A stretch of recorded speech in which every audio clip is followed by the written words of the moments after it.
Graça e paz, igreja. Tudo bem com vocês?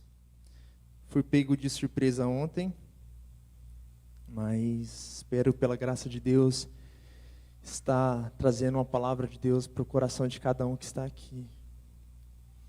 Essa palavra, eu ministrei ela na Igreja de Conquista, quando nós fomos com o ministério ministrar o louvor lá, e o pastor Solano me pediu para pregar essa mensagem.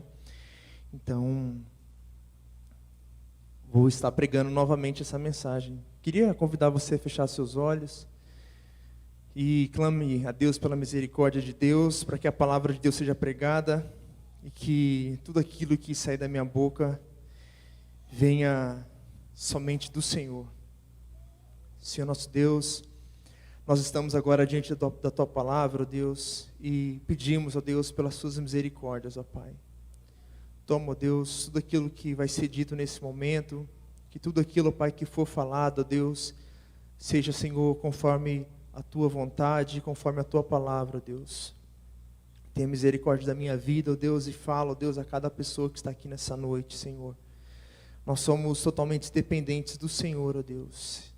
E todo esforço, ó Pai, no estudo da palavra não é nada, ó Pai, se Teu Espírito Santo não conduzir a mensagem, Deus. Por isso eu te peço, Deus, que o Teu Espírito Santo esteja conduzindo, ó Deus, tudo que vai acontecer nesse momento, ó Deus. Esse é o meu desejo, e creio que é o desejo de cada irmão que está aqui nessa noite. Nós oramos, ó Deus, por tudo aquilo que Tu já fez em nossas vidas nesse culto, e pedimos, ó Deus, que agora o Senhor faça algo em nossos corações que gere transformação, mudança de vida, ó Pai. Essa é a nossa oração no nome de Jesus. Amém, Senhor. Amém. A mensagem, ela tem por título O Caminho Estreito para a Profundidade. Na época, o pastor Solano estava fazendo uma série de mensagens de, se eu não me engano, 12 dias, com o tema profundidade, e eu falei sobre isso também. E o tema da nossa igreja para o ano de 2022 é profundidade. E falar de profundidade em pleno século 21 é algo muito complicado. O pastor Manuel, recentemente pregando, ele trouxe um livro, citado, chamado A Modernidade Líquida, e fala exatamente de como os nossos relacionamentos, como as nossa vida, cada dia mais, ela deixa de ser profunda e ela acaba a ser volúvel, líquida. Nossos relacionamentos, eles estão mais superficiais. Os nossos trabalhos, nós estamos hoje num trabalho, em outro dia nós estamos em outro trabalho. Então, falar de profundidade nesse tempo é algo extremamente complicado. Se você pensar, provavelmente muitos de nós vamos falar sobre diversos assuntos e a gente se informa pelo Twitter, uma plataforma onde você pode utilizar 140 caracteres para escrever uma mensagem. Nós falamos diversos assuntos hoje através de pequenos trechos e dificilmente a gente se para aprofundar sobre um assunto. A gente vive em uma era de superficialidade. Se você for pensar, as coisas que nós assistimos, as coisas que nós compramos, geralmente são coisas fúteis que daqui a pouco está estragando. Se você for pensar ainda, as coisas que nós compramos já não são mais duráveis. A gente compra um aparelho de celular hoje, mas a partir de 2 anos ou de 1 ano, quando dura muito, você já vai trocar. Tudo aquilo que nós estamos fazendo está menos durável. Nós estamos nos tornando pessoas menos profundas. Engraçado que quando eu vou encontrar alguns parentes da minha mãe, eles estão ainda morando na mesma casa, eles ainda têm a mesma rotina, eles ainda estão apegados às coisas tão antigas da tradição, da família, e parece que isso totalmente se perdeu nos nossos dias. A gente não valoriza mais isso. E, consequentemente, nós estamos cada vez mais rasos e superficiais no nosso relacionamento com Deus. Nós queremos ter um relacionamento profundo com Deus simplesmente porque agora eu decidi e no próximo mês eu já quero ter um relacionamento profundo com Deus. Nós estamos muitas vezes vindo à igreja tendo muito mais um relacionamento de consumo com Deus do que um relacionamento de alguém que caminha com Ele. Eu venho à igreja, espero receber uma palavra, que essa palavra de certa forma me deixe feliz, ou que eu tenha alguma experiência transcendente, e eu vou para o resto da semana como se Deus não existisse, com aquela memória daquilo que eu passei no domingo. E a gente transfere uma sociedade de consumismo para o nosso próprio relacionamento com Deus. Nós agora não queremos nos relacionar com Deus de modo profundo. Nós queremos consumir Deus a maneira que Ele me é suficiente. Se Deus começa a me pedir alguma coisa que eu não quero dar, então já não serve.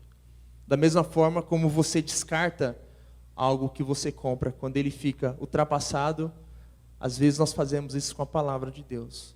A gente lê os textos que nós queremos, mas nós não lidamos com a palavra de Deus como um todo. Quando a palavra de Deus me é confortável, eu abraço. Quando a palavra de Deus me incomoda, não, isso aqui não é de Deus para a minha vida hoje. E nós vamos nos tornando relacionamentos e tendo um relacionamento superficial com Deus. A gente às vezes trata Deus como um amigo distante que você conheceu há muito tempo atrás e você até gosta dele. Só que aí você encontra ele a cada 6 meses, quando você viaja para alguma cidade, você vai lá e fala, cara, que saudade.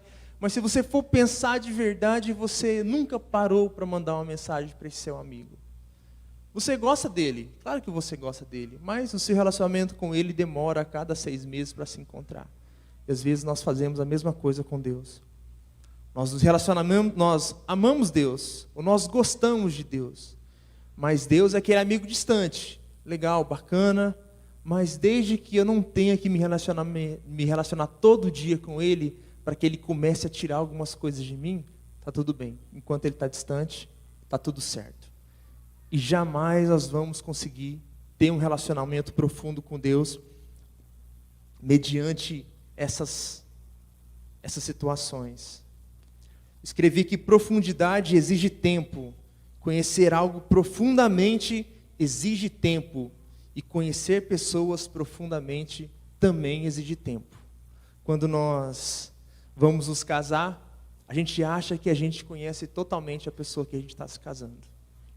Davi está ministrando o curso de casados e a Fabíola, com certeza, sabe muito bem disso, muito melhor que eu.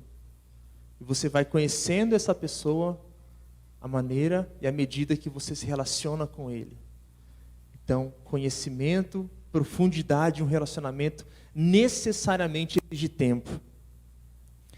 E a caminhada com Deus é dessa forma. Não pense em você que você vai falar o seguinte, agora eu quero ter uma vida profunda com Deus, e vai passar 2022 e você agora vai ter uma vida profunda com Deus. É só um ano que você vai ter que caminhar, e depois mais outro ano, e depois mais outro ano, para que a gente tenha uma vida profunda com Deus. O pastor Eugene Peterson, ele escreve um livro chamado Uma Longa Obediência na Mesma Direção. E ele diz o seguinte, o discípulo é alguém que aprende, mas não no ambiente acadêmico de uma sala de aula, e sim no lugar de um trabalho de um artífice. Não adquirimos informações sobre Deus, mas habilidades na fé. Nossa caminhada com Deus não é simplesmente você vai ler a Bíblia e agora você fala assim, agora eu conheço Deus. Deus se revela a nós na nossa caminhada. E Deus vai nos dando habilidades na fé. Então, à medida que você se relaciona com Deus, você vai vivendo a sua vida e Deus vai transformando você. Aí sim você começa a conhecer Deus. Eu acho muito bonito esse título, Uma Longa Obediência em uma Mesma Direção. Às vezes a gente chega à igreja, a gente vive um ambiente espiritual que você se sente feliz, você chora, você vem ao culto e depois passa de um tempo você não tem mais nada daquilo. E aí você fala, o que aconteceu? Continue caminhando em uma mesma direção. A gente não pode ser guiado por essas situações. E quando na época o pastor Solano me falou sobre profundidade, eu comecei a pensar em alguns homens que nós conhecemos que são profundos em Deus. Pense em você como Moisés. Quantos aqui não gostariam de ser profundos em Deus como Moisés, o homem que subiu no monte e viu Deus? A Bíblia fala que quando Moisés desce do monte, o seu rosto estava reluzindo.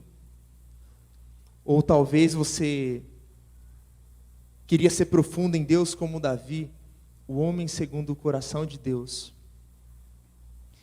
Ou ainda você pode pensar que você quer ser Um homem profundo em Deus como Pedro. O homem que depois que o Espírito Santo desce e ele prega e mais de 3.000 almas foram convertidas. Ou você pensa que você quer ser um homem profundo como Paulo, o homem que teve visões, talvez o maior missionário da história da igreja, que plantou igrejas em tantos locais, o homem que foi responsável por expandir o evangelho dos judeus e chegou aos gentios. Ou você ainda queria ser profundo como João, falar assim, Deus, como eu queria ter as revelações que João teve quando João escreve o Apocalipse. Que visões foram essas? Qual é o modelo de pessoa de profundidade que nós queremos adotar? Provavelmente você deve ter alguém que você ama mais. Eu gosto mais de Davi, ou quem você sabe você gostaria de ser como Samuel, o homem que ungiu Davi. Mas quando eu estava pensando nesse texto e sobre esse tema, me veio um versículo na mente. Jó 42, verso 5. Eu te conhecia só de ouvir falar, mas agora os meus olhos te veem. Queria te convidar a abrir a Bíblia no Jó 42, verso 1.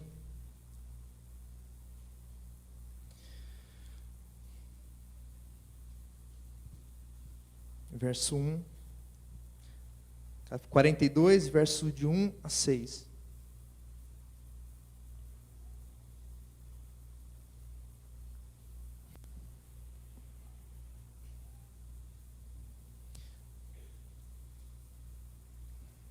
Tá. Abra sua Bíblia, tá, pessoal? A gente não vai ter projeção. Jó 42, versículo de 1 a 6, diz o seguinte: Então respondeu Jó ao Senhor, dizendo: Bem sei eu que tudo podes, e que nenhum dos teus propósitos pode ser impedido. Quem é esse que sem conhecimento encobre conselho?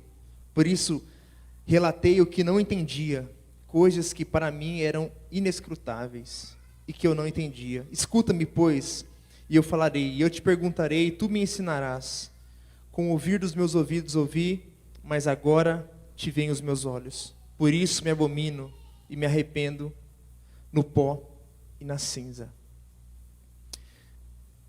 O livro de Jó é um livro, provavelmente o livro mais antigo da Bíblia. Em relação à datação, é provavelmente o livro mais antigo. E é muito interessante do porquê que o livro de Jó e o que ele se propõe a falar. Exatamente isso que eu queria falar hoje. A profundidade em Deus é um caminho estreito.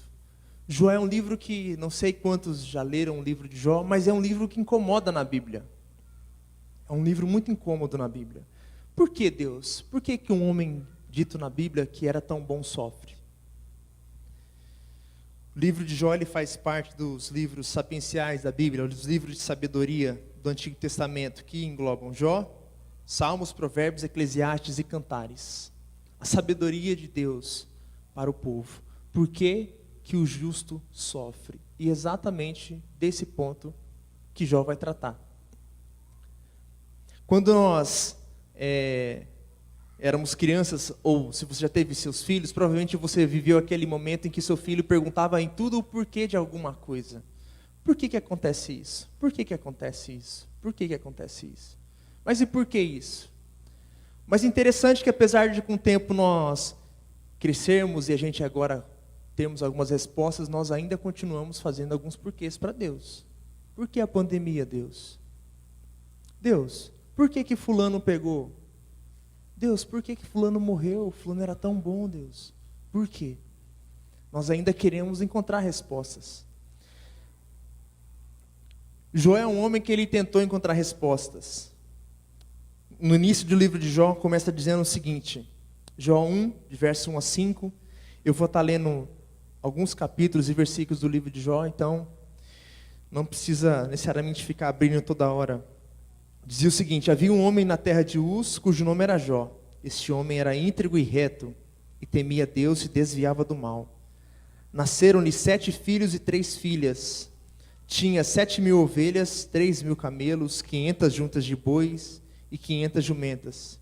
Também tinha muitíssima gente a seu serviço, de maneira que este homem era o maior de todos os do Oriente.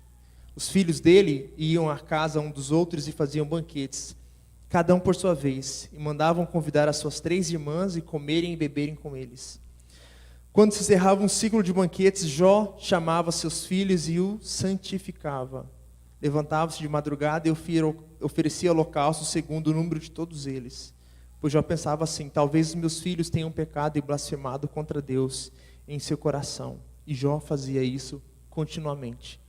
O panorama da Bíblia que nós temos sobre o livro de Jó era um homem reto, um homem que se desviava do mal, um homem que não se preocupava simplesmente com a sua vida santificada, mas se preocupava com a vida dos seus filhos.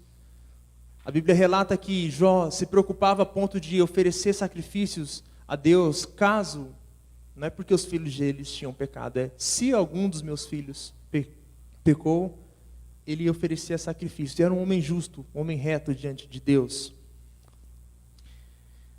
E acontece uma tragédia na vida de Jó. As tragédias da vida de Jó estão relatadas em Jó 1, 13 a 19 e Jó 2, 7 a 18. Eu vou estar falando aqui para vocês, a gente não vai estar abrindo a Bíblia necessariamente, mas caso você se lembre, a Bíblia narra que Jó estava como um dia comum, e em um dia só, a Bíblia vai narrando que, olha, eu estava cuidando das suas jumentas, veio um povo, levou tudo, matou todos os seus servos, só veio eu para te contar. E veio outra pessoa e vai contando, e ele perde todo o seu rebanho, e perde todos os seus filhos, todos morrem num dia só. E Jó vira e fala assim, Jó amaldiçoa a Deus nesse momento? Jó não amaldiçoa a Deus. Jó glorifica a Deus. Isso está escrito em Jó 1, verso 20 e 21. Então Jó se levantou, rasgou o seu manto e raspou a sua cabeça, e se lançou em terra e adorou, e disse: nu saí do ventre da minha mãe, e nu tornarei para lá. O Senhor deu, o Senhor tomou, bendito seja o nome do Senhor. O livro de Jó, ele às vezes nos causa um certo desconforto, porque quando nós somos crianças e nós cometemos alguma coisa que a gente sabe que nós estamos desobedecendo ao nosso pai, e nosso pai nos corrige, a gente fica até bravo naquele momento, mas a gente sabe que a gente vacilou. Agora, quando algo acontece em nossas vidas, e que nós começamos a nos perguntar, por que aconteceu isso comigo, Deus? Por que tinha que acontecer isso comigo? Ou se você é acusado injustamente, automaticamente você se levanta uma ira e fala, por que está acontecendo isso, Deus? A gente fica nesse dilema, o que nos incomoda não é necessariamente o sofrimento, mas é aquele sofrimento imerecido. Eu sei que eu não merecia isso, Deus, por que está acontecendo isso em minha vida? Jó passa pela mesma situação. Novamente, depois tem a segunda tragédia sobre a vida de Jó. Jó é tomado de uma doença terrível, e a Bíblia fala que ele pegava cacos de telha para estar raspando a sua pele.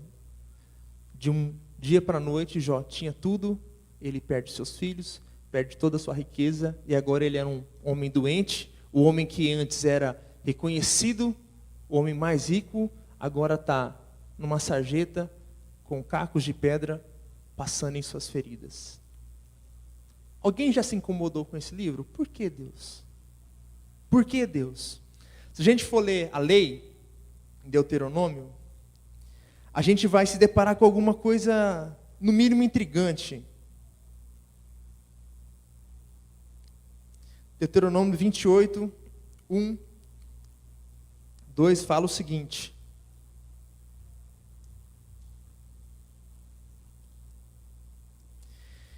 e será que se ouvirdes a voz do Senhor, o teu Deus, tendo cuidado de guardar todos os seus mandamentos que hoje te ordeno, o Senhor teu Deus te exaltará sobre todas as nações da terra, e todas essas bênçãos virão sobre ti, e te alcançarão, quando ouvirdes a voz do teu Deus. E vai falar a quantidade de bênção que tinha, se o povo tivesse obedecendo a Deus.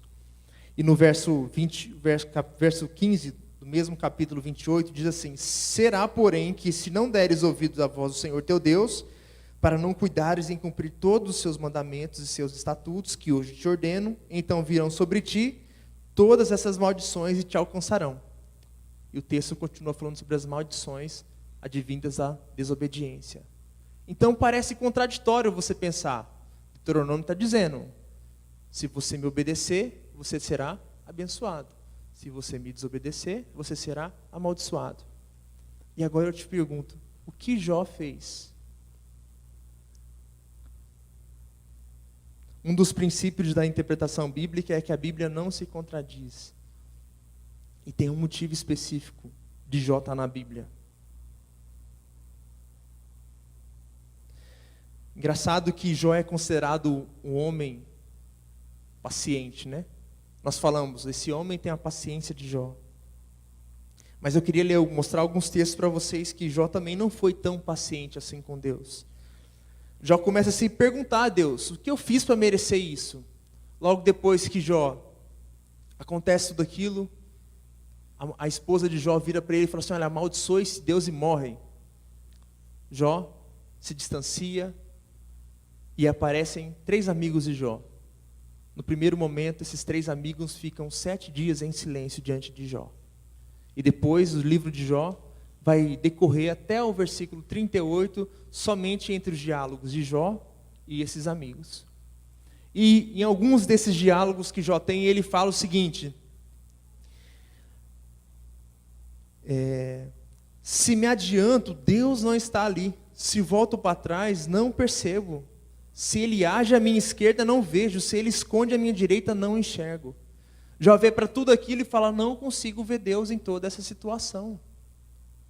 Será que você já não se sentiu dessa forma? Eu não consigo enxergar onde está Deus nessa situação. E Jó começa a se perguntar, Deus, o que eu fiz para merecer isso? No capítulo 30, verso 24 a 26, ele diz assim, não é o fato de que um montão de ruínas o homem estenderá a sua mão, e na sua desventura não levantará um grito por socorro?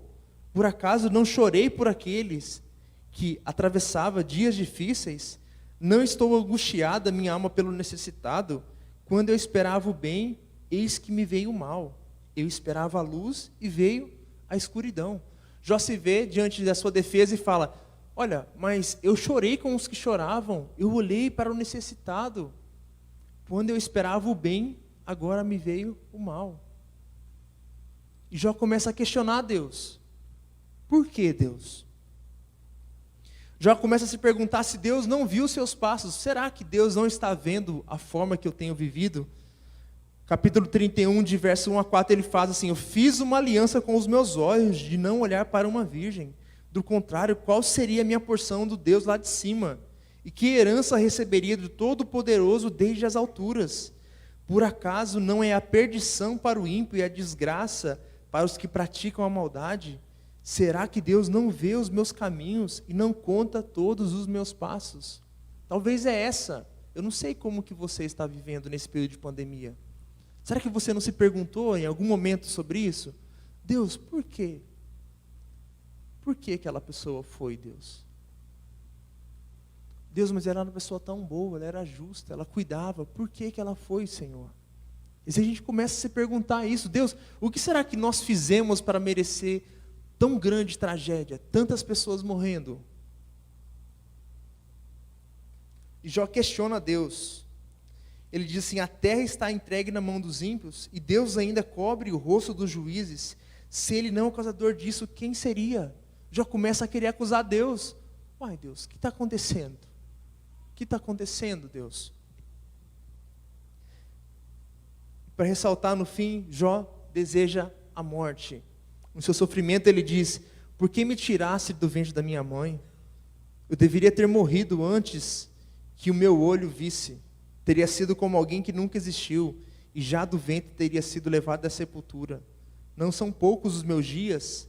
Cessa, pois, e deixa-me em paz, para que um pouco eu tome alento, antes que eu vá para o lugar do qual não voltarei, para a terra das trevas e da sombra da morte, terra da escuridão, de trevas profundas, terra de sombra da morte e de caos, onde a própria luz é como a escuridão. Jó chega e fala, eu quero morrer, Deus. Seria melhor se eu nunca tivesse sido tirado do ventre da minha mãe. Ele começa a ver para tudo aquilo que estava acontecendo, e ele fala, seria melhor eu morrer, Deus. Dentro desses diálogos, eu queria destacar algumas situações dos 3 amigos de Jó, Eliafaz, Bildade e Zofar. Jó se vê diante do sofrimento e agora ele começa a questionar Deus, e alguns amigos que no princípio estavam chorando com Jó começam a questionar Deus. Deve ter alguma razão de estar acontecendo, Jó. O primeiro a falar, Eliafaz, Jó 5, do versículo 17 ao versículo 20. 5, 17 ao 20, diz assim: Eis que bem-aventurado é o homem a quem Deus repreende. Não despreze, pois, a correção do Deus Todo-Poderoso, porque é Ele que faz a chaga e Ele mesmo a liga. Ele fere e as suas mãos curam. Em 6 angústias te livrará, na 7ª o mal não te tocará. Na fome te livrará da morte e na guerra da violência da espada. Ele as faz, ele olha para a realidade e fala: Jó, Deus está te repreendendo. Alguma coisa você fez. Não tem nenhuma explicação. Isso é um alerta para a gente. É claro que em alguns momentos realmente nós colhemos aquilo que nós plantamos. Nós plantamos o mal e nós vamos colher o mal. Só que em algumas situações você olha e fala: Deus, por que minha mãe teve que pegar a Covid e faleceu? Recentemente, tem um casal de amigos perdeu seu filho por volta de 3 anos. Por que, Deus? Por que ele teve que ir? A Rebeca contou a história aqui do sobrinho dela. E a gente começa: Deus, por que, Deus? E a gente às vezes começa a se perguntar: Deus, o que está acontecendo? E às vezes e às vezes você mesmo deve ter falado isso. Você deve ter olhado o sofrimento de alguém e falou assim: provavelmente é pecado. Provavelmente ele foi infiel. E às vezes nós queremos nos colocar no lugar de Deus para dizer o porquê que as pessoas sofrem ou porquê as pessoas não sofrem. Essa é a primeira acusação que a gente pode ouvir diante do sofrimento. Provavelmente você está passando por isso porque você pecou. Provavelmente você perdeu o emprego porque Deus está te punindo. E um ensinamento que nós temos que ter é que nós não estamos no lugar de Deus para julgar os decretos daquilo que acontecem na vida do nosso próximo. E vocês vão ver, se você for ler o livro de Jó mais para frente, que os próprios amigos de Jó foram repreendidos por Deus. Jó 6, no verso 14, depois que ele vai se defender de Eliafaz, na versão, a mensagem do pastor Eugênio Peterson, ele diz assim: alguém desesperado pelos amigos não deveria ser amparado, mesmo que desistisse de confiar no Todo-Poderoso? Diante do sofrimento do nosso próximo, a melhor coisa que a gente pode fazer é amparar alguém, mesmo que essa pessoa tenha se afastado da própria palavra. Não cabe a nós jamais querer julgar o porquê que algumas coisas acontecem, dizendo que é isso ou aquilo outro. Bildade, o outro amigo de Jó, ele vai tentar encontrar uma outra situação. No capítulo 8, verso de 4 a 6, ele diz o seguinte: se os teus filhos pecaram contra ele, também ele o lançou na mão da sua transgressão. Mas se tu de madrugada buscares a Deus, o Todo-Poderoso, e pedires misericórdia, se fores puro e reto, certamente logo despertará por ti e te restaurará a morada da tua justiça. Às vezes, se a pessoa não for julgar você, ela vai olhar e falar assim: são os teus filhos. Seus filhos estão pecando. Ou é a tua esposa que está pecando. Ou é alguma coisa errada próximo de você que Deus está punindo você. A culpa, então, é dos seus filhos, Jó. Pode ter certeza. Se arrependa, Jó. Se arrependa que Deus vai te restaurar. Se arrependa, Jó. Por último, eu queria destacar Zofar, capítulo 11, verso 6. Talvez a acusação mais cruel. Ele diz assim: se te fizesse saber os segredos da sabedoria, que é múltiplice em eficácia, sabe, pois, que Deus exige de ti, menos do que merece a tua iniquidade. A famosa frase, talvez, veja pelo lado bom. A pessoa está sofrendo, aí você chega para ela no meio do sofrimento e fala assim, Júnior, veja pelo lado bom. Que lado bom tem o sofrimento? Que lado bom tem em uma filha que agora está sem sua mãe? Que lado bom que nós temos diante do sofrimento? Talvez seja a coisa mais cruel de a gente ouvir. Então, nós, muitas vezes, diante de alguma coisa que nós não entendemos, nós queremos nos colocar diante de Deus. E nós queremos dizer, ou se é pecado, ou se é alguém que cometeu pecado, ou muitas vezes a gente acha, não, nós queremos interpretar o céu e falar, não, calma, veja pelo lado bom. Isso é muito complicado a gente pensar, e principalmente nesse tempo, porque provavelmente você ou teve alguém da sua família que você perdeu, ou você teve alguém próximo que perdeu alguém. E muitas vezes a gente teve que ligar, teve que conversar com alguém, dar uma palavra de consolo, e diante de tudo isso a gente olha e fala, Deus, por que Deus? Por quê? E é engraçado que no livro de Jó, ao final do capítulo, Jó, depois de questionar Deus, de dizer horrores diante de Deus, Deus aparece para Jó. Só que Deus não responde a uma pergunta de Jó. Capítulo 38, Deus aparece para Jó, e ao invés de Deus fazer ou responder qualquer pergunta de Jó, Deus começa a fazer algumas perguntas para Jó. Diz assim a Bíblia, depois disso o Senhor respondeu a Jó de um redemoinho dizendo, quem é este que escurece o conselho com as palavras sem conhecimento? Agora cinge os teus lombos como homem, te perguntarei e tu me ensinarás. Onde estava tu quando eu fundava a terra? Faze-me saber se tens inteligência. Quem lhe expôs as medidas, se é que sabes? Ou quem estendeu sobre ele o cordel? Sobre o que estão fundadas as suas bases? Ou quem assentou a sua pedra de esquina? Quando as estrelas da alva juntam-se alegremente, cantavam e todos os filhos de Deus jubilavam. Deus aparece agora para Jó e Deus começa a fazer perguntas para Jó. Bom, Jó, você não queria entender o que estava acontecendo? Me responda primeiro isso. Quem lançou os fundamentos da terra? Se você não consegue entender nem isso, como que você vai conseguir entender os meus propósitos? Jó, ele se olha diante de Deus, depois de toda a conversa que ele tem diante de Deus, ele vai e acaba no capítulo 42, ele diz, antes eu te conhecia, de ouvir falar, mas agora os meus olhos te veem. Talvez você esteja se perguntando, Andrei, beleza, e o que isso tem a ver com profundidade em Deus? Tem tudo a ver, irmão. A partir dessa exposição no capítulo de Jó, eu queria convidar você a pensar em algumas questões. Qualquer tentativa de explicação teológica para o sofrimento de uma pessoa vai soar frio e inoportuno. Devemos confiar na soberania de Deus, que mesmo apesar de todo o sofrimento, Deus está conosco e nos convida a experimentar a paz que excede todo o entendimento nessa vida. Uma das coisas que eu aprendi lendo e estudando o livro de Jó é que nós não teremos todas as respostas. Nós não teremos todas as respostas, mas Deus nos ensina que Ele sempre estará conosco.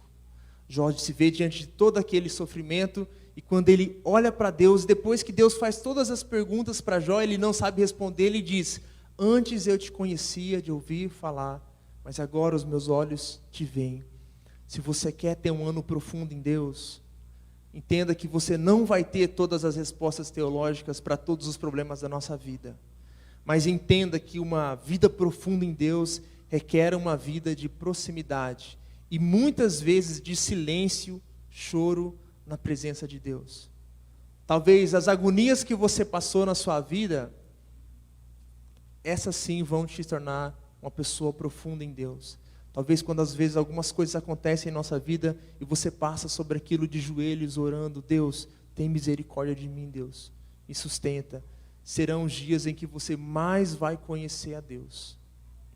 Jó conhece a Deus depois que Deus aparece para ele num redemoinho. E eu achei interessante, por que um redemoinho? Sendo que lá quando Elias está fugindo, Deus aparece para Elias numa brisa suave. Não, agora Deus aparece para Jó em um redemoinho, um turbilhão. Qual que é o turbilhão que está acontecendo na sua vida? Será que as coisas na sua vida estão ficando desajustadas? Será que aconteceu alguma coisa que você não esperava? Saiba que Deus também está nisso. Deus é soberano sobre todas as coisas.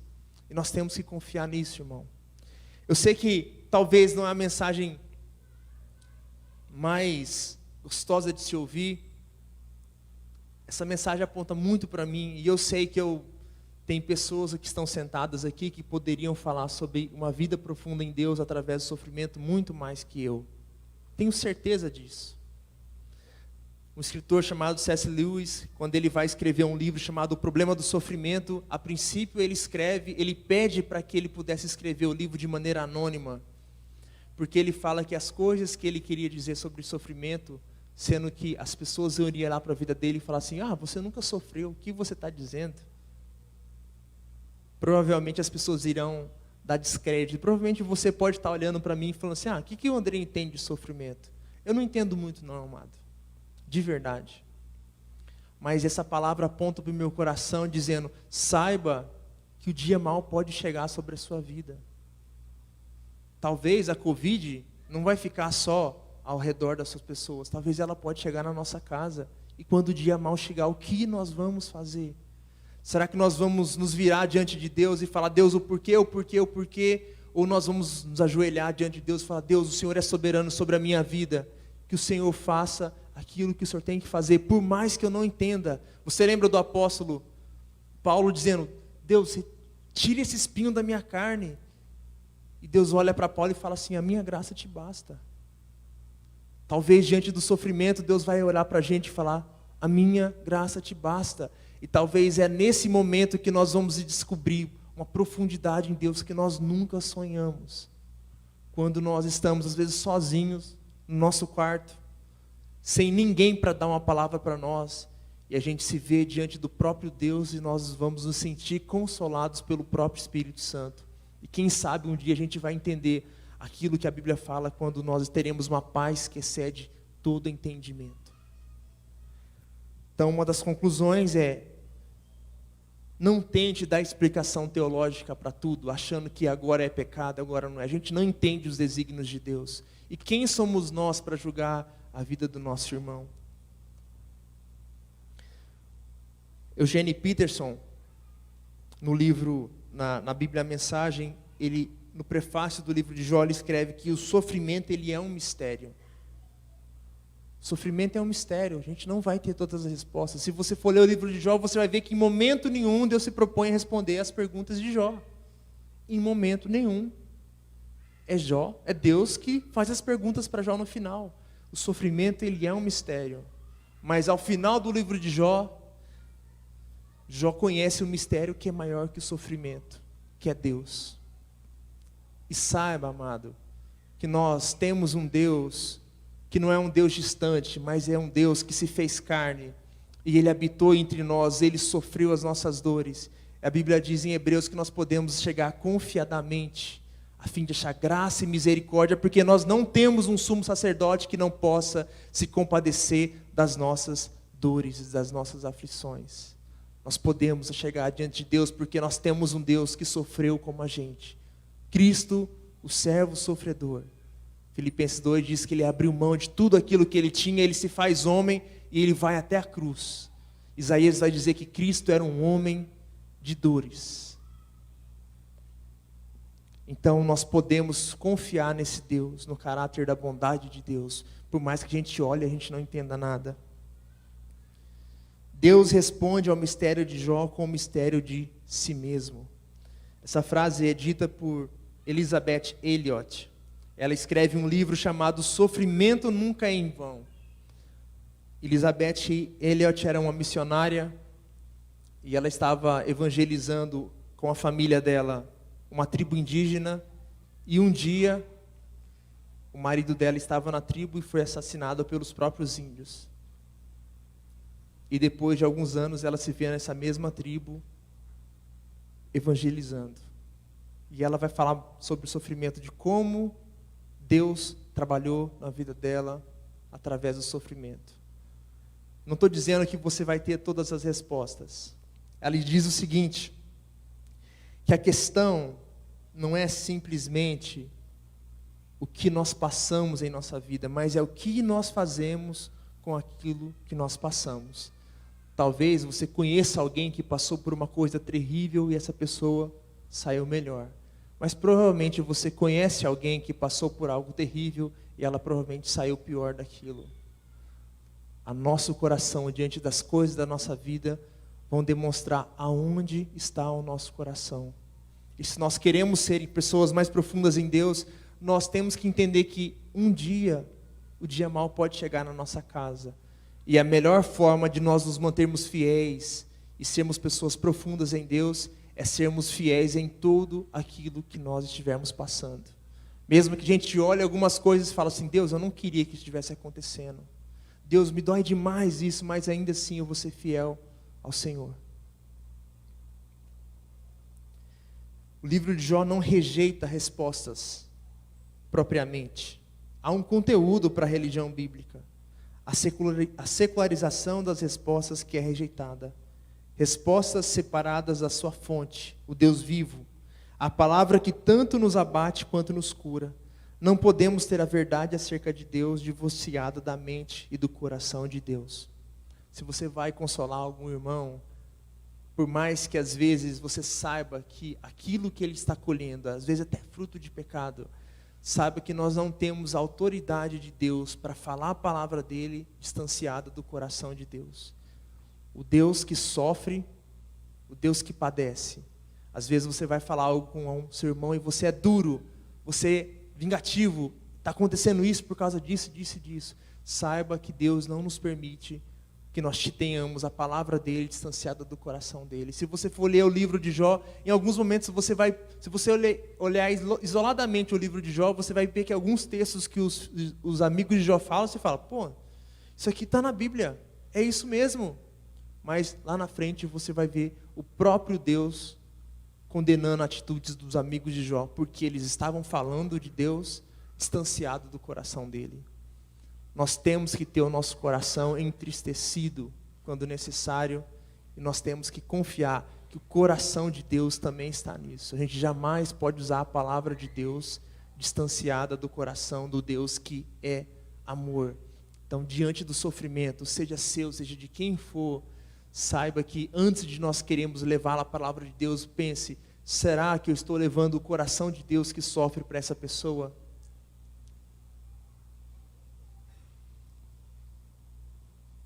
Finalizando, queria citar uma coisa que eu não citei em momento nenhum até agora. O livro de Jó, antes de haver a tribulação, a Bíblia relata que o diabo estava a passear no céu. E Deus vira para Satanás e fala, olha, você viu meu servo Jó? Como ele é fiel?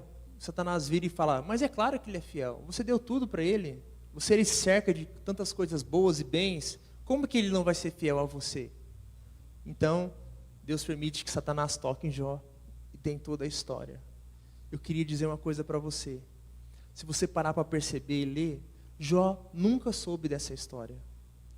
Nós que lemos o livro de Jó sabemos que no início tem um diálogo entre Deus e Satanás. Mas Jó sabia disso? Jó não sabe disso. E acaba o livro de Jó e Deus não fala para Jó aquilo. Olha então, Jó, está acontecendo isso aí porque eu conversei com Satanás ali. Às vezes eu fico pensando, por que isso está ali? Tudo que nós fazemos, saiba que há uma expectativa no céu. E aquilo que você faz pode ou glorificar a Deus ou desonrar a Deus. Eu não sei porquê. E talvez ninguém saiba por que uns sofrem ou outros não sofrem. Mas nós sabemos que as nossas atitudes diante de Deus, há um mundo, há um reino celestial que olha com expectativa sobre tudo aquilo que nós fazemos, como nós vivemos a nossa vida. Se você perceber, logo depois que Satanás volta novamente para falar com Deus e depois que Satanás toca na carne de Jó, Satanás não aparece mais no livro. Porque Satanás ele sai humilhado da situação. Porque a Bíblia diz que em tudo Jó não pecou.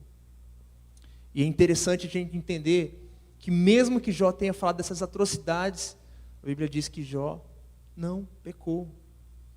Sabe, amado, que diante do sofrimento, Deus ele conhece o que está no nosso coração. E às vezes a gente fica com uma cara de espiritual, como se nós não estivéssemos revoltados com Deus. Fique tranquilo, Deus sabe o que está no nosso coração. Pode falar, pode externar para Deus. Deus, eu não queria que estivesse acontecendo, Deus. Eu não queria que fosse assim, Deus. Pode falar. E às vezes quando nós estivermos falando, o Espírito Santo vai dando consolo ao nosso coração. E talvez exatamente nesse momento em que você vai experimentar uma profundidade em Deus que você nunca viveu na sua vida. Quando você se deparar com uma situação difícil, seja porque você perdeu alguém, ou porque você perdeu o emprego, ou seja porque alguma coisa na sua vida não está dando certo, você planejou algo para 2022 e isso não começa a dar certo. Mas saiba que Deus tem um controle sobre tudo. Deus tem um controle sobre tudo. Profundidade então, meu irmão, não é todas as respostas, não é ter todas as respostas, nem conhecer extensivamente a Bíblia. Uma pessoa profunda em Deus não é aquela que conhece extensivamente a Bíblia. Provavelmente existem pessoas nesse mundo que nem cristãos são, que conhecem a Bíblia muito melhor que a gente, que conhecem os originais. Mas isso não é ser profundo em Deus. Ser profundo em Deus é ser pessoa e ser uma pessoa fiel a Deus em tudo aquilo que você fizer. Lembrando do que eu disse no início do texto de Eugene Peterson. A fé, nós aprendemos diante de Deus não numa escola que você senta, agora você vai aprender uma lição. Deus nos ensina dia após dia na nossa vida. Então esteja atento para aquilo que Deus está falando com você. O que Deus está querendo me ensinar com essa situação? Deus, eu não gostaria que isso está acontecendo, mas faça que meu coração se conforme àquilo que o Senhor quer e que eu possa sair fiel em tudo aquilo que eu fizer. Deus, eu queria passar naquela faculdade, eu queria ir para aquela cidade, mas não deu certo. Mas eu confio ainda que o Senhor é fiel. E eu quero ser fiel ao Senhor em tudo aquilo que eu fizer. Se nós quisermos sermos pessoas realmente profundas, nós temos que entender que nem tudo vai acontecer como nós queremos. Mas a gente pode descansar em Deus, sabendo que tudo aquilo que acontecer, Deus está no controle sobre todas as coisas. Deus não é um Deus que é pego de surpresa quando algo acontece aqui, gente. Deus, Ele nos sustenta. E talvez você está passando por alguma situação. E talvez o seu coração esteja se perguntando exatamente por que está acontecendo isso, Deus. Por que está acontecendo isso, Deus? Eu não queria que estivesse acontecendo dessa forma, Deus. Saiba, amado, que às vezes Deus está te convidando a aproveitar esse momento, a você experimentar a paz que excede todo entendimento. E que talvez a sua vida nunca mais será a mesma. E você vai dizer como Jó, antes eu conhecia Deus e ouvi falar, mas agora os meus olhos podem ver. Efésios 5, capítulo 20, nós já estamos terminando. Paulo escreve, dando sempre graças por tudo ao nosso Deus e Pai, em nome do nosso Senhor Jesus Cristo. Elizabeth Elliot diz no mesmo livro, O Sofrimento Nunca é em Vão, diz que Paulo diz que devemos dar graças. Não são as experiências das nossas vidas que nos transformam, é a nossa reação a tais experiências. Você pode passar por uma situação difícil na sua vida e sair da mesma forma que você entrou. E ela continua dizendo que essa deveria ser uma distinção muito notável entre o cristão e o não cristão. Acredito que cada uma de nós conhece alguém assim, que passou por coisas horrendas, mas aquele fogo refinou aquele aço ou aquele ouro. Nós também conhecemos pessoas que passaram por situações igualmente ruins, talvez nem tão ruins, mas se revelaram iracundas, amargas, ressentidas, lamuriantes, e geralmente são pessoas de difícil convivência. Aquilo que nos transforma é a nossa reação diante das nossas situações. Por fim, amado, eu queria lembrar de alguns textos para a gente terminar. Salmo 23, salmo muito conhecido, talvez você saiba de cor.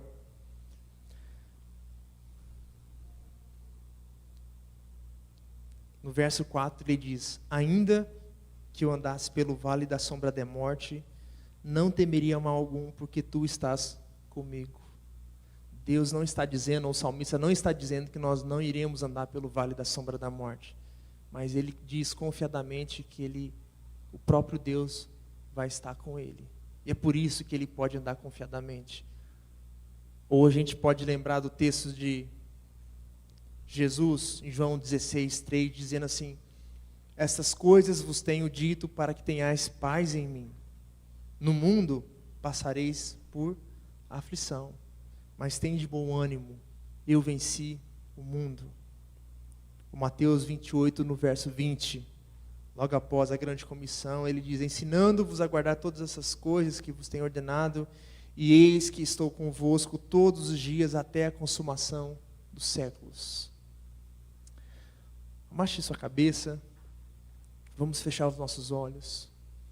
A gente está diante de um Deus que conhece todas as coisas. Nós estamos diante de um Deus que é Senhor sobre todas as situações.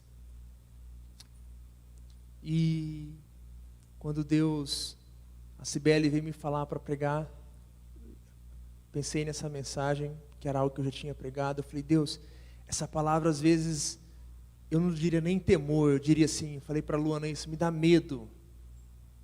Porque a gente sabe que nosso coração não vai estar preparado, mas que a gente se apegue ao Deus que é amoroso, que é santo e que vai nos conduzir diante de tudo isso. Coloque diante de Deus o seu coração, eu não sei aquilo que você está passando, mas eu queria te dizer que por mais que a Bíblia não nos prometa todas as respostas, e Deus nunca nos prometeu todas as respostas, a gente pode confiadamente descansar que Deus não vai nos dar todas as respostas, mas o próprio Deus vai estar conosco.